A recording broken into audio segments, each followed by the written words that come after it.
Don't ask me to do shit just to get, oh, she's a nice person. Tiffany's so nice and so sweet. That nice. That nice. I'm tired of being nice to you, raggedy and y'all lazy. Lately, Tyler Perry and Steve Harvey have faced criticism from several artists who allege that they employ controlling tactics. And now Tiffany Haddish has also unveiled a list of alleged scapegoats associated with Tyler Perry, including Steve Harvey, Kevin Hart, and more, suggesting that these influential figures may be exercising control over the entertainment industry. I'm just tired of people playing with me. Don't nobody want to work for free. I don't even ask people to work for free. Comedian Cat Williams has shared a viewpoint implying that Tiffany Haddish might have accelerated her rise in the entertainment industry. This revelation prompts inquiries into the genuineness of Haddish's public persona, calling for a more thorough examination. While instances of celebrities leading dual lives are not uncommon, Haddish's journey to fame seems to offer a distinctive narrative. Williams, in his disclosure, delves into the intricacies, leaving no aspect unexplored. Did you think she wrote Girls Trip Goofball? Right. Or do you think that was already a script and they handed it to her? It's up to you, whatever you want to believe. In a recent interview on V103's Frank and Wanda in the Morning Show, Cat Williams openly expressed his opinions about several fellow comedians, including Lil Rel Howery, Jared Carmichael, Kevin Hart, and Hannibal Buress. Notably, Tiffany Haddish, the standout star from Girls Trip, emerged as the central focus of much of the criticism. Having received an Emmy for his guest role on Atlanta, Cat Williams utilized the occasion to cast doubt on Tiffany Haddish's achievements. In his critique, he implied that Haddish may not be the originator of her comedic material and questioned the authenticity of her status as a true comedian. Williams commented, "She's been doing comedy since she was 16. You can't tell me your favorite Tiffany Haddish joke." Why? Because she ain't done a tour yet. She ain't done a special. She has not proven the ability to tell jokes back-to-back for an hour to nobody. During the interview, as host Wanda Smith defended Haddish, emphasizing her authenticity as a resonant factor with audiences, Cat Williams posed a thought-provoking question. He questioned when the quality of being real became a marketable attribute. Williams suggested that Haddish's industry favor could be influenced by her publicly expressed admiration for Brad Pitt. Seizing the moment, Williams also acknowledged and praised several other Black female comedians, including Luanell, Melanie Camarco, and Miss Laura, highlighting their talent and significant contributions to the comedy scene. Why? Because you know ain't nobody gonna sleep with him. You only got Tiffany Haddish. She been doing comedy since she was 16. Expanding on his critique, Cat Williams further proposed that Tiffany Haddish's seemingly swift success in securing deals and roles in the industry might have entailed certain compromises to attain her status. He also expressed the viewpoint that the entertainment industry often neglects Black talent, limiting opportunities for Black actors to fully showcase their unique abilities in acting. Williams emphasized what he perceives as a significant disparity in opportunities compared to their white counterparts. They're gonna let you be a star, Lil Rel, but you ugly.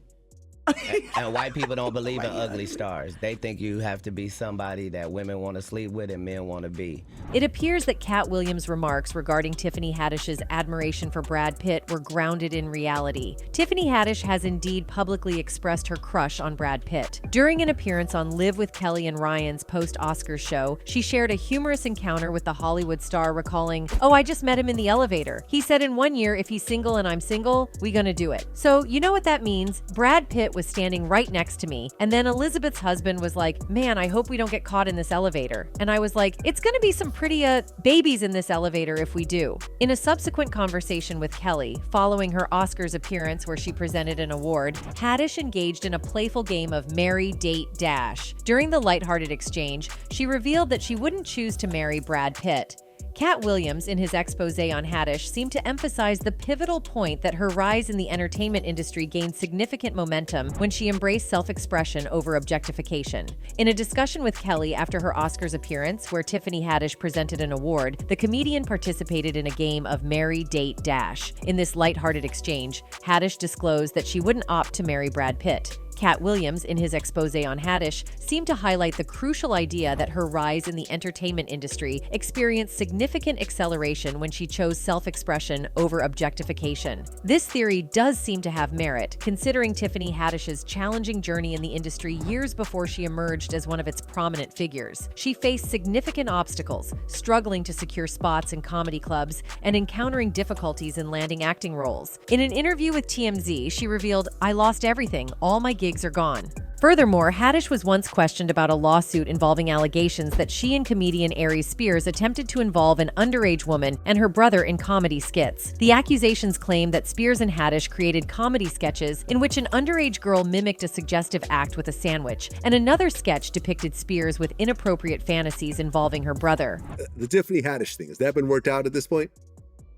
Yeah, pretty much. Pretty much. Can we talk about it? Not at all. Not at all. Not at all. Following the dismissal of the lawsuit against Tiffany Haddish, she openly shared her relief and conveyed genuine concern for the well-being of the children involved. There were subsequent reports indicating difficulties in securing job opportunities in Hollywood, suggesting a form of blacklisting. However, a positive turning point in her career materialized when she became linked with the Brad Pitt narrative, signaling a noteworthy shift in her professional trajectory. The question that arises is why Tiffany Haddish became entangled in such challenges. Cat Williams' revelation about his former idol might surprise some, but the subsequent disclosure is even more startling. Williams claimed that Steve Harvey, a beloved figure for many, has allegedly entered into a deal involving his soul with Hollywood. Cat Williams is widely recognized as one of the funniest comedians of his generation, celebrated for his unfiltered humor and dynamic performances in successful stand-up specials. Despite his talent and acknowledgement among Hollywood's comedy elite, Williams hasn't achieved the same level of mainstream exposure as some of his peers. A supporter pointed out, unlike Kevin Hart, he hasn't embraced leading roles in blockbuster movies, and he doesn't host a show like Steve Harvey. Expressing a sense of hopelessness, Williams once declared, "I'm just going to go ahead and announce my retirement from stand-up. I'm kinda done. I've already discussed it with my kids. I wasn't really going to do it on a Seattle street. I was going to Los Angeles and do it in the offices of ICM or Live Nation." Rumors have circulated for a while suggesting that Cat Williams had been blacklisted from the industry, sparking inquiries into why he hadn't attained the same level of success as figures like Steve Harvey. It's worth noting that Williams and Harvey have had a strained relationship for over a decade, and there appears to be a significant reason behind their ongoing discord. Well, to be honest with you, Frankie, I didn't know nothing about this concept. When the promoter told me about it in October, I shot it down, because that ain't how I've ever promoted a show. However, do you think Steve is doing it all alone? What if Steve is just a rat of someone higher in rank? These are the questions raised by many people. There is someone more influential than Steve, and the name is Tyler Perry. Tyler Perry undeniably made a significant impact, rising to prominence in the Atlanta theater scene and achieving box office success with his Madea series. However, Perry's journey has not been without controversy. Rumors have circulated, suggesting that Perry's ego expanded to the extent of clashing with even someone as influential as Oprah. In the competitive world of Hollywood, it's often challenging to advance without resorting to a few questionable tactics, and Tyler Perry appears to be no exception. And when I'm hearing all this noise, man, it was crazy because there were no black people on television. Before diversity became a thing, Tyler Perry was the only one out there for a long time. Following his success at the box office, Tyler Perry ventured into television with his popular sitcom House of Pain. However, during negotiations for a lucrative syndication deal and a spin-off series called Meet the Browns, controversy arose. Deadline reported that Perry fired 4 writers who had requested union contracts, creating a contentious situation in the industry. Writer Terry Jackson told Deadline, "We were good enough to create over 100 episodes, but now when it comes to reaping the benefits of the show being syndicated and having other spin-offs from it, he decides to let us go unless we accept a horrible offer." Tyler Perry's response to the writers' room dispute was to take matters into his own hands by stating that he now personally writes everything. However, Perry's issues with unions extended beyond the writers' room. In 2015, actor unions SAG-AFTRA and Actors Equity took action by prohibiting their members from participating in Perry's stage play, Madea on the Run, due to his production company's refusal to sign union contracts. While Perry may be focused on maximizing profits, his methods have not garnered unanimous approval from everyone in the industry. In the aftermath of of the success of House of Pain and Meet the Browns, African-American journalist and cultural critic Jamilah Lemieux penned an open letter to Tyler Perry, published by NPR. In her letter, Lemieux expressed discomfort with Perry's use of stereotypes in his work, stating, "Through her, the country has laughed at one of the most important members of the Black community, Mother Dear, the beloved matriarch. I just can't quite get with seeing Mother Dear played by a 6'3" man with prosthetic breasts flopping in the wind. Our mothers and grandmothers deserve much more than that. Heck, our fathers and grandfathers deserve more. Mr. Perry, you have told the Hollywood old guard to kiss your backside, and I appreciate that, brother. But many Black folks have expressed some of the very same attitudes about your work that white critics have." Acclaimed film director Spike Lee is one of the notable figures who criticized Tyler Perry for his use of stereotypical characters in his work. Lee is well known for openly addressing this issue with Perry. Spike Lee went on to suggest that due to these stereotypical movies, individuals like Tyler Perry were breaking records. In his view, the industry could do better by avoiding such biased and nonsensical movies that feature designated one-dimensional characters. There has been growing attention to Tyler Perry's casting and character representation in his work, sparking discussions about his overall business approach. Critics contend that Perry often selects dark-skinned actors for antagonistic roles, while portraying white-skinned individuals as protagonists in his movies and shows. This observation has prompted dialogue and debate among his audience. During an event, Chris Rock also pointed out the recurring theme in Tyler Perry's movies, noting that there is often a limited portrayal of kind and respectful black-skinned boyfriends in Perry's films. He supported his statement by referencing Tupac Shakur, suggesting that Perry's films could offer a broader range of character representation. He said, "Tupac might be a political leader if he was alive, but then again, Tupac might be in a Tyler Perry movie right now, so you don't know. Tupac might be the bad, dark-skinned boyfriend and the Tyler Perry movie." Chris Rock made the point that despite Tupac's immense popularity as a rapper, he speculated that if given the chance to appear in a Tyler Perry movie, Tupac might not be cast as a heroic character, considering Perry's typical casting tendencies. Rock suggested, "I would hope he's a senator, but he might be kicking Jill Scott down a flight of stairs. In Tyler Perry movies, there's always okay." This viewpoint echoed Spike Lee's critique, underscoring that certain successful films might owe their success to what is perceived as Tyler Perry's biased casting and storytelling choices. Both Rock and Lee expressed concerns about the potential impact of such tendencies on the film industry. Upon closer examination of the entertainment industry, it becomes apparent that colorism is not a foreign concept within this realm. In recent years, Hollywood has encountered significant criticism, often fueled by media-led campaigns with hashtags that swiftly circulate from Twitter to television news. It can be contended that the disgraced figure Harvey Weinstein, a convicted SO, was among the first high-profile individuals to attract adverse attention to the industry.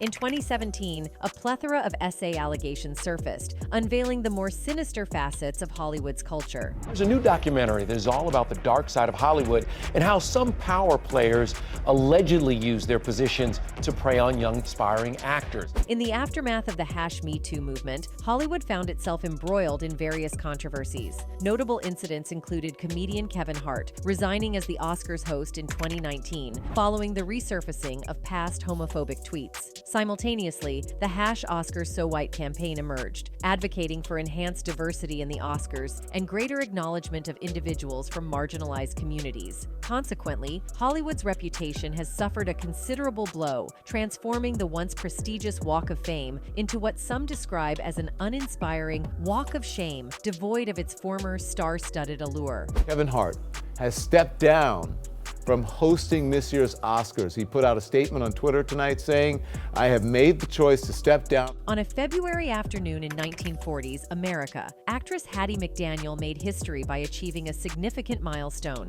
winning the Oscar for Best Supporting Actress for her role in Gone with the Wind, 1940. This notable achievement made her the first African American to receive such a prestigious film award. Despite the celebration of her victory and the indelible mark she left on cinema history, the joy was tempered by the harsh reality that she would be segregated from the rest of the attendees at an Oscars ceremony that effectively operated as a whites-only event. Instead of being a joyous celebration, this event was characterized more by segregation than jubilation. I sincerely hope I shall always be a credit to my race and to the motion picture industry. My heart is too full to tell you just how I feel. 80 years later, the film industry continues to grapple with a form of systematic discrimination, despite some advancements in promoting diversity. The 2020 Oscars ceremony was tainted by racial controversies that have sadly become all too familiar for both viewers and industry participants. Prominent snubs, like the omission of Lupita Nyong'o for her exceptional performance in the 2019 film Us, serve as poignant examples of this persistent issue. And the Oscar goes to Lupita Nyong'o.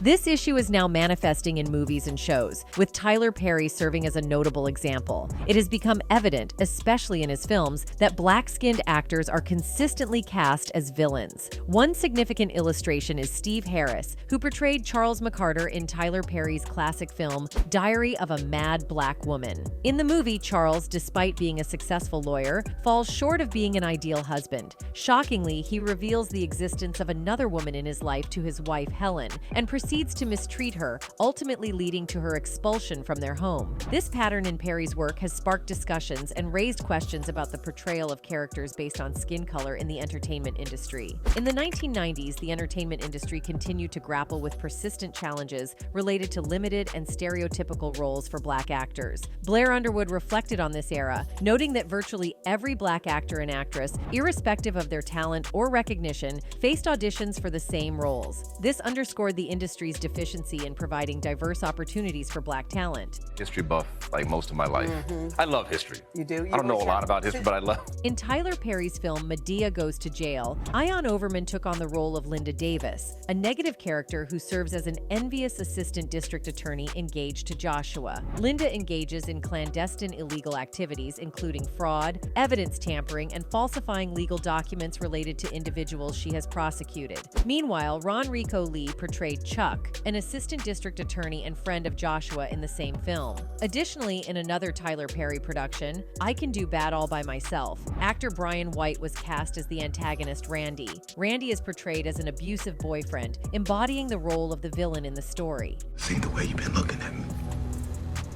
See, this here my house and I could let you, two little nappy boys, stay here. It has been observed that negative characters in Tyler Perry's movies and shows tend to display abusive behavior towards women, a matter of concern that has garnered attention from the public. This pattern is noticeable in shows like Bra and Sistas. Bra revolves around the lives of 4 black men as they navigate various aspects such as relationships, friendships, and careers. The synopsis highlights their deep and enduring bond, resembling a family dynamic, despite not being related by blood. The promotional material showcases their close-knit friendship, portrayed through warm and joyful smiles. She says she's moving in. You seem nervous. I'm a little confused. Wait. Okay, take it back. In contrast, Sistas seems to center around the lives of 4 single black women. The tagline, "Single but never solo," implies an exploration of their experiences navigating the complexities of single life. However, the provided synopsis lacks details about their friendships or careers, and the promotional image presents separate pictures of the 4 women rather than showcasing their unity. The shared status of being single appears to be the common thread among them, suggesting the series may delve into their individual journeys in the realm of dating and beyond. Look at me. You want me? Look at me. I'm looking. Karen, I don't love you no more. I don't want to be with you no more. Criticism of colorism has been directed towards Tyler Perry's film, A Fall from Grace. The storyline follows Grace Waters, portrayed by Crystal Fox, as she embarks on a journey to find love again following a painful experience with her ex-husband's affair. However, as she grows closer to her new husband, played by Mehcad Brooks, she discovers unsettling secrets about him. Grace's vulnerability takes a dark turn, resulting in accusations of murder and fraud, ultimately leading to her incarceration. A Fall from Grace delves into themes of love, betrayal, and the repercussions of one's actions, all against the backdrop of the colorism concerns raised by critics. Wake up. You don't know that today will be the day to change your life. Grace, please tell me what happened. Tyler Perry's movies, including Acrimony, often generate discussions and debates on social media platforms like Twitter. Some viewers criticize Perry for repeatedly portraying the trauma that Black women experience at the hands of men in his films, while others argue that he is shedding light on real-life issues that many Black women can relate to. These debates highlight the impact of Perry's storytelling and his ability to provoke conversations around important topics. One of the internet users said, "Tyler Perry refuses to produce a show that doesn't involve the emotional torture and beating of the downtrodden Black women." Another one wrote, "Tyler Perry has literally went from sleeping in his car broke to having a net worth of $600 million, opening a huge studio in Atlanta to employ aspiring Black actresses and actors, so put some respect on his name. His movies tells the pain women go through." Opponents of Tyler Perry contend that while acknowledging his positive impact on the Black community, it's crucial to scrutinize his shortcomings. They point to specific instances in his films and TV productions where portrayals of Black women are criticized for reinforcing negative stereotypes or subjecting them to unfavorable situations. Critics argue that Perry's works may inadvertently endorse respectability politics, suggesting that adhering to certain societal norms is the sole route to happiness and success for his characters. Manage it, grow it, through all the growing pains of it all. You've managed to do it all on your own, figuring it out and learning as you've gone, calling me a lot. Furthermore, there are reservations about Tyler Perry exerting a significant degree of creative control, potentially sidelining other accomplished Black and brown female writers and directors within the industry. This is exemplified by his adaptation of Ntozake Shang's play for colored girls who have considered suicide when the rainbow is enough. These concerns underscore a call for a more nuanced and responsible approach to the portrayal of characters and narratives in Perry's body of work. You know, when you think about film and television, it's been done the same way for years. You know, you record an image and you put it out there. Well, just because it's been done that way for many, many years. Not only actors, but also Black comedians express dissatisfaction with Tyler Perry. Throughout the years, numerous Black comedians have integrated cross-dressing into their comedic performances to provoke laughter. This comedic technique involves juxtaposing their authoritative presence with the amusing visual of them in dresses and heels. While this approach may create comedic moments, it also brings forth underlying implications. As Dave Chappelle has pointed out, "That's like when I see that they put every Black man in the movies in a dress at some point in their career, I'll be connecting them down like, wow, these brothers gotta wear a dress." During a recent guest appearance on Oprah's show, comedian Dave Chappelle raised a thought-provoking query. He questioned the trend of numerous accomplished Black male entertainers embracing cross-dressing at various points in their careers. One notable instance is Martin Lawrence, who garnered acclaim for his lead role in the Big Mama's House series. Similarly, Eddie Murphy included a female character in his repertoire of roles in the Nutty Professor film series. Chappelle's inquiry prompts reflection on the reasons behind such choices and the broader implications for representation and gender norms within the entertainment industry. This happened to me. I'm doing a movie with Martin. Yeah. The movie's going good. So I walk in the trailer. I'm like, man, this must be the wrong trailer because there's a dress in here. Jamie Foxx left a lasting impression with his unforgettable Ugly Wanda character on In Living Color, showcasing his versatility in comedic roles. Similarly, Marlon and Shawn Wayans explored gender reversal with their roles in White Chicks, bringing a unique twist to their comedic repertoire. On the other hand, the less successful Juana Man movie from a few years ago represents a chapter that some may prefer to leave in the past, highlighting the mixed reception and controversies that can arise when dealing with cross-dressing themes in entertainment. I'm here! Ooh, that girl get around. Really? Just you and me, right? In the realm of contemporary entertainment, Tyler Perry stands out as the most prominent cross-dresser, renowned not only for his substantial contributions to the entertainment industry, but also for his influence in right-wing evangelical circles. Perry has attained remarkable success and acclaim through his Madea franchise. The character of Madea, portrayed by Perry himself, has become an iconic and central figure in his body of work, contributing to his widespread recognition and impact on popular culture. If a Black Friday is for the sales, what's the White Friday?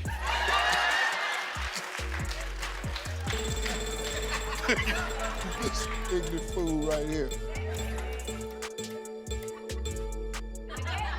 Madea, I gotta talk to you. Yes. Tyler Perry has not only achieved success in the gospel play arena, but has also effectively expanded his triumph into the film industry, bringing his unique portrayal to a broader cinematic audience. It's a stage play. It's like Broadway, just with Black people. Over the course of several years, Hollywood has been widely criticized for its role in perpetuating various stereotypes, which unfortunately shape the public's perception of Black individuals for a significant portion of the audience. During this period, a debate emerged, suggesting that limited opportunities within the entertainment industry often pressured Black artists to accept stereotypical roles as a means of sustaining their careers and livelihoods. A weak person cannot get to sit here and talk to you. While the entertainment industry has not yet achieved full racial equality, contemporary performers do have a certain degree of agency over their choices. What remains intriguing in the context of these modern figures is their apparent willingness to take on cross-dressing roles, with Kevin Hart's name being particularly notable in this regard. Pope Conventionate is lifting her arms into her signature muscle man. The feud escalated when Kevin Hart appeared in a TV show wearing feminine attire, drawing widespread criticism for seemingly contradicting his previous statements. Prior to this incident, Hart had explicitly stated in an interview that he would not engage in unprofessional activities for the sake of Hollywood, distancing himself from the actions of others in the industry. I was like, no, I'm gonna look stupid. At the end of the day, you gotta know that you're a brand. Following this incident, Kevin made an unexpected appearance on a television show, seemingly indifferent to safeguarding his brand and dignity. Dave Chappelle found this particularly troubling because he values dignity and has consistently advocated for fair treatment of Black individuals in the entertainment industry, highlighting how they are often mistreated by Hollywood elites. Pope Conventionate is lifting her arms into her signature muscle man pose.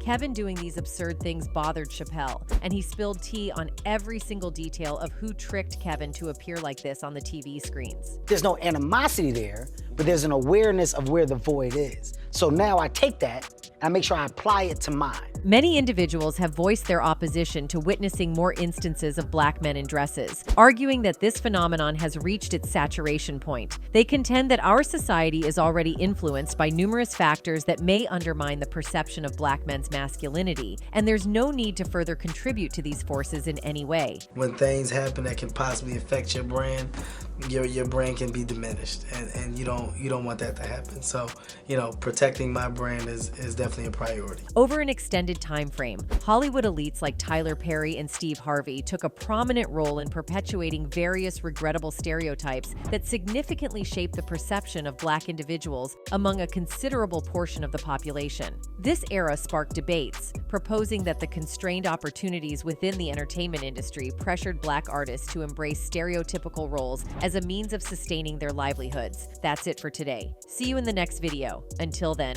goodbye.